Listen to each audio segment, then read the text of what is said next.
This is RTV6 News at 6, working for you. We begin with another show of solidarity seen in the streets of Indianapolis. Good evening and thanks for joining us here at 6 o'clock. I'm Nicole Griffin. Today, a walk and prayer vigil held calling for much needed peace in these troubled times. RTV6's Troy Washington was there. She joins us live tonight with that story. Troy. Well, Nicole, as you can see, it is quiet for the time being, but there have been different protests kind of breaking out from the one that we attended earlier, and that has just been the case. So it's a very fluid situation. A lot of the streets here have been shut down, but let's take a look at some of that video from earlier, the protest that we did attend. It was very peaceful. It was organized by sororities and fraternities who came together because they want to make sure that real change happens. Now, this is sororities and fraternities from the Divine Nine. Now, let's hear what the organizers had to say earlier. We want to make sure that we continue this effort so that it's not just we coming out here on a great Sunday afternoon, having a peaceful march. We want to make sure that legislation happens, that change, real change happens. And so that's...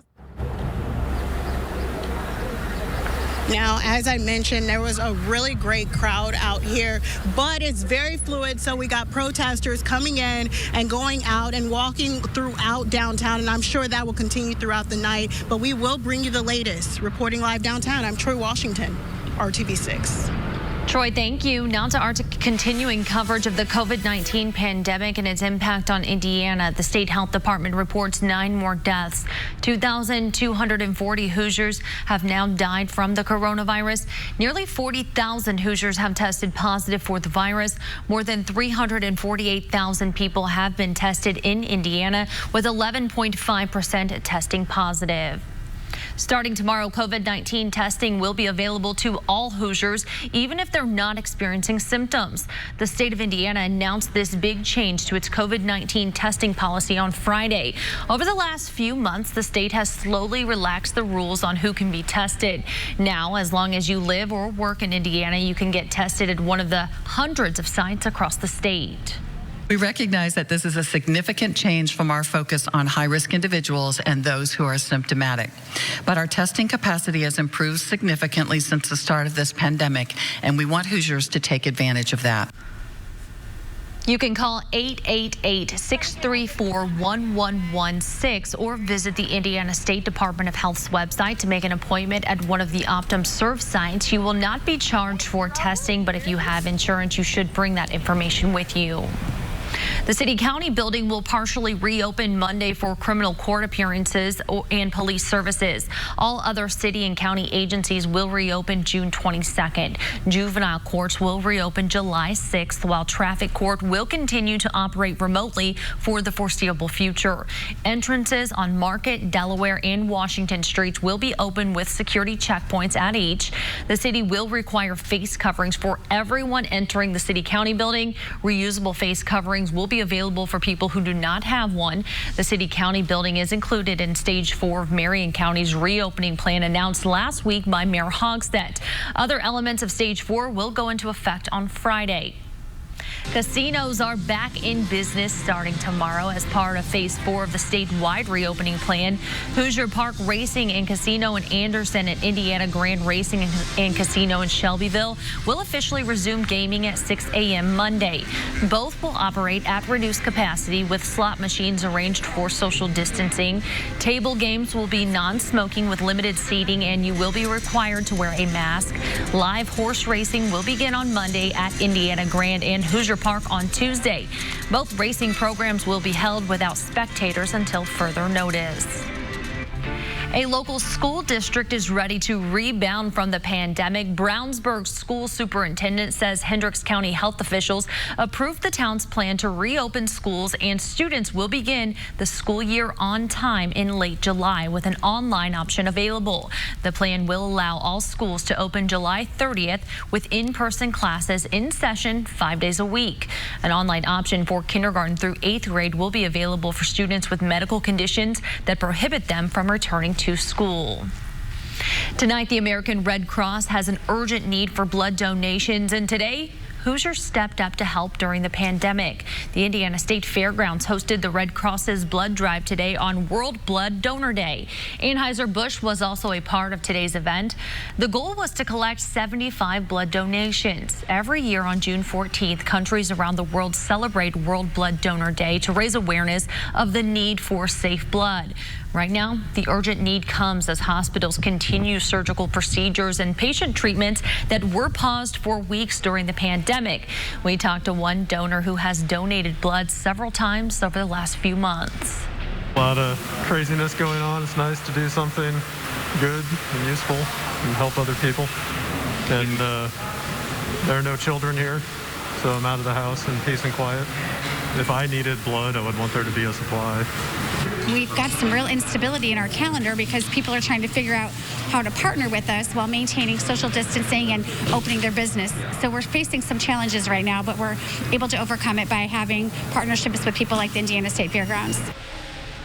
The Red Cross requires large open spaces now for blood drives so they can properly social distance, which is why the fairgrounds worked out so well today.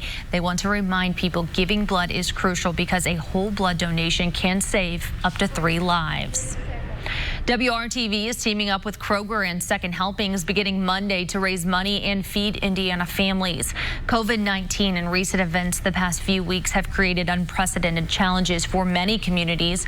From June 15th to the 21st, shoppers can go to select Central Indiana Kroger stores and round up or make a donation of their choice at checkout.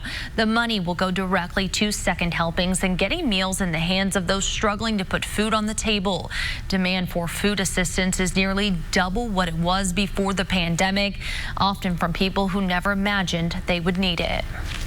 We know there are people out there who are struggling right now. There were people who were struggling to put food on the table before COVID arrived.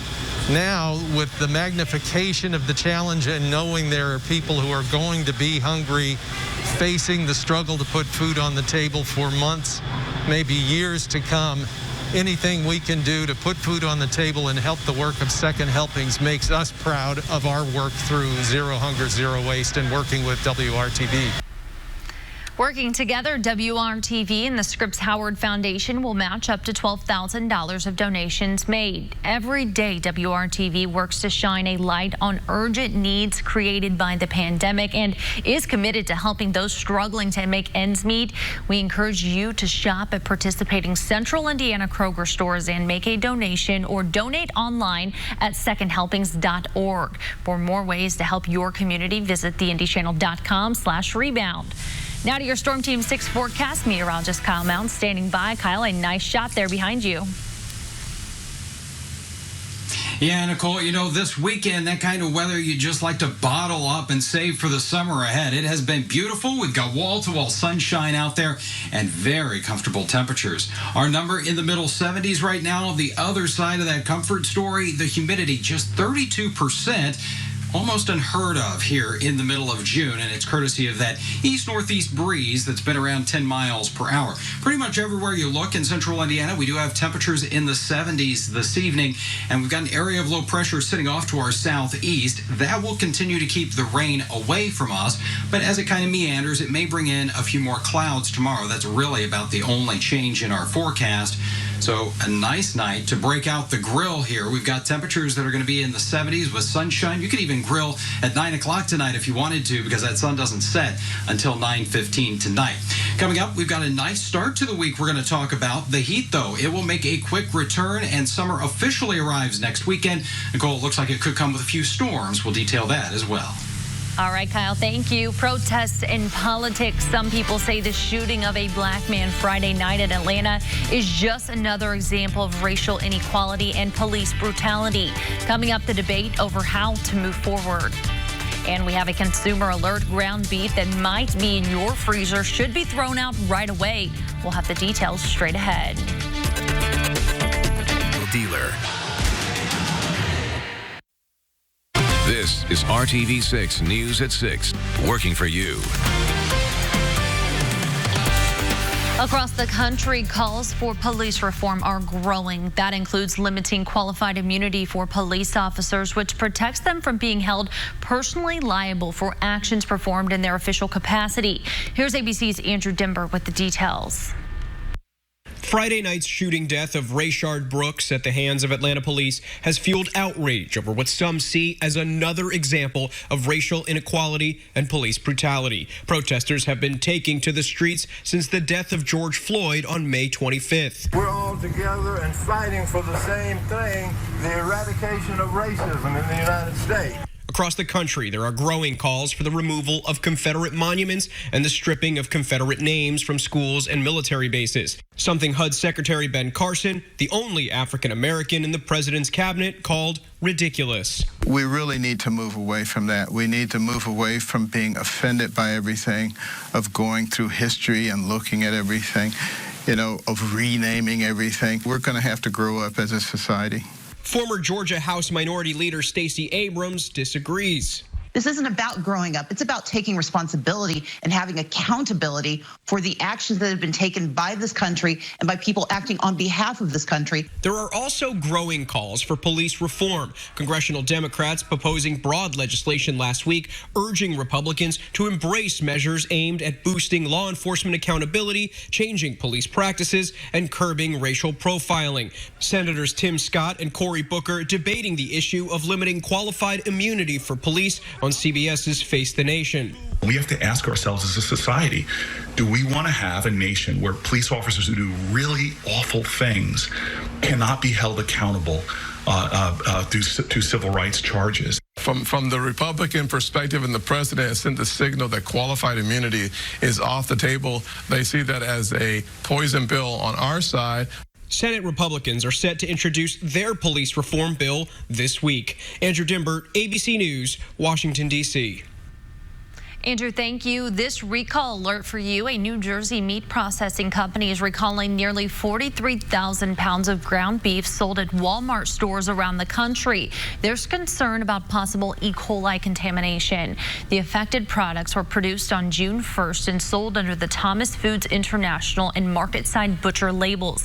E. coli can cause dehydration, bloody diarrhea, and abdominal cramps for up to 8 days. Most people recover within a week. Customers should either throw away or return the packages.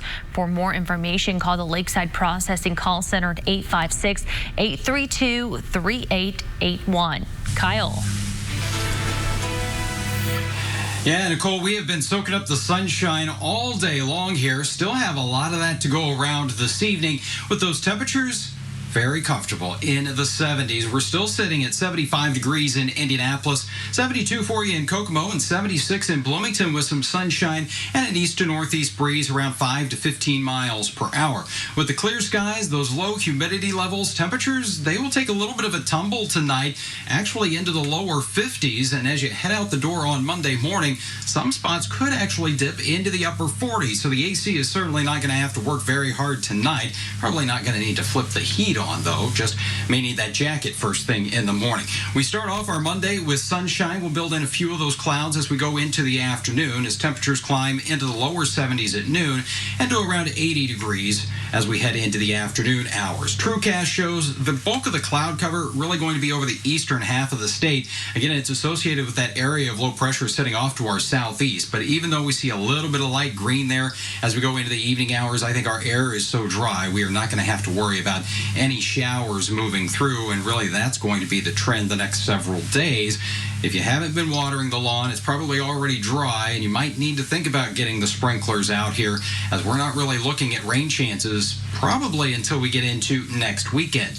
High temperatures tomorrow will be right around that 80-degree mark in Bloomington and Columbus, just a little bit cool from where we should be in the lower 80s, 79 for your afternoon high in Indianapolis. And tomorrow, the humidity remains in check with those partly sunny skies. But the temperatures, they are going to start to warm up pretty quickly. So if you're a fan of more more of that summer feel. Just hang in there. It's not going to take us very long. By Tuesday, we're into the middle 80s, and then we'll jump into the upper half of the 80s, knocking on the door of 90 degrees. By Thursday of next week, that's what will happen when we get this dry stretch of weather. In fact, as we look at the 7-day planning forecast, you see a lot of sunshine, so don't forget the sunscreen, especially if you're working outdoors here this week. Those temperatures close to 90 on Thursday. I think we do get into the lower 90s on Friday. And then next weekend, that's when we get officially summer arriving as we get into Saturday evening. We'll have an afternoon high of 91. Could have a couple of showers and thunderstorms in the mix. And then as we look toward Father's Day, looks like a little better chance for some wet weather coming our way, and that will slightly cool us down. But it will be warm and muggy with a high temperature of 87. Of course, don't need to cancel your plans at this point. We got several days between now and then to kind of iron out that Father's Day forecast. Indiana's getting back on track. Now it's time to get back to racing. Some of the stars of USAC's top national series are coming to Indiana. Find out where you can see some of the action coming up. Person or online. Racing fans may have missed out during the month of May, but there will be some hot laps turned in the Hoosier State this month, and the grandstands will not be empty for these events. Brad Brown has a look at where the action is taking place. NASCAR was first to get rolling. IndyCar's gotten a taste of the action too. And now USAC's top national series are getting back on track as well. Last weekend saw races in Oklahoma and Iowa. Next week, they'll turn some laps back here in the Hoosier State. You know, everybody's been cooped up and everybody's chomping at the bit. So we're firing right into it, you know, hot and heavy now. So that's great. Everybody's excited to be racing and everybody's trying to get to every race that they can. Essentially, once you put that helmet on and go get on the racetrack, it's another night. You're focused on, you know, going out and doing your best you can on the racetrack night in and night out. And when you're out there, you're not really thinking about anything except for doing that. Indiana Midget Week starts on Tuesday. 6 straight nights of racing, one of the premier set of events on the dirt track calendar. Logan Seavey won the overall title a year ago. I think USAC Midgets is right now probably one of the toughest series in the country. You look at the entry list, it's insane, you know. And it's tough, so every time you hit the racetrack, you got to be ready and you got to be good. Gas City's I-69 Speedway will host next Wednesday's races. There are plenty of new challenges with the state's COVID-19 guidelines, but the business of racing takes a big step forward with these events. When Governor Holcomb came back with his guidelines and his phases for reopening, and we had clarification on that, that really gave us a goal to say, okay, let's get ready, and we can come out of the box on June 17th. The USAC has done a great job of organizing the promoters. For the drivers, it's been a welcome return to action and something resembling normal as spring turns into summer. It's going to be, you know, a crazy week, but, you know, we do it every year, and it's just something that, you know, at the end of it, you're wore out, but you're almost wishing you could do it again the following week. 6 days in a row where you come back to the shop every night, wash your race car, you know, sleep for a couple hours, come back, maintenance, load it back up, and go racing again. You know, we weren't full capacity at a lot of the tracks, but the energy was full. You know, people were, you know, cheering and screaming, and you could tell that they'd been, you know, they're ready to be back. The other big headline out of all of this is that fans will be able to attend the races as Indiana reaches phase 4 of Governor Holcomb's back on track plan. The racing begins on Tuesday night at Paragon Raceway. That is located just west of Martinsville. Gas City is on Wednesday night. Lincoln Park Speedway in Putnamville will host Thursday and Friday. Lawrenceburg and Kokomo will close out the week. You'll need to buy tickets in advance, though. USACtickets.com is the website. And again, each track will have only 50% capacity, and a lot of those seats have been sold already. Along with the midget cars each night, the USAC sprint cars will be running as well. Some of the best drivers from all over the country will be part of this. Sure to be some great racing each and every night next week. The news continues here on RTV6 after one more break.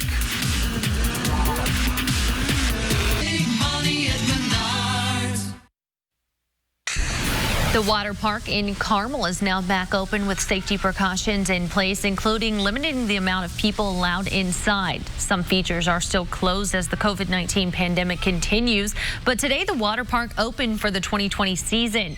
Daily admission is limited right now to Carmel Clay Township residents and first responders until Indiana reaches stage 5 of its Back on Track Indiana plan.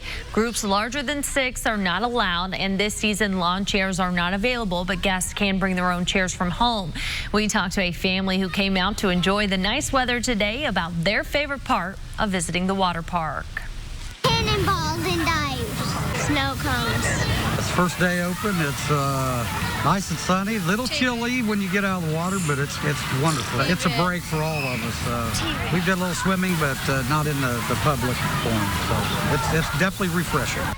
The concession stand at the water park is open, but half of the tables have been removed and tables are sanitized every hour. There are also portable hand washing stations around the park, and guests are asked to wear masks when they are not in the water. Looks like a nice day for the pool, Kyle. Yeah, that Monday pool planner, Nicole, going to feature quite a bit of sunshine, a few more clouds as we get into the afternoon, but the UV index still very high. Temperatures will warm tomorrow afternoon, close to the 80-degree mark. All right, Kyle, thank you, and thank you for joining us. We'll see you tonight at 11. Have a great night.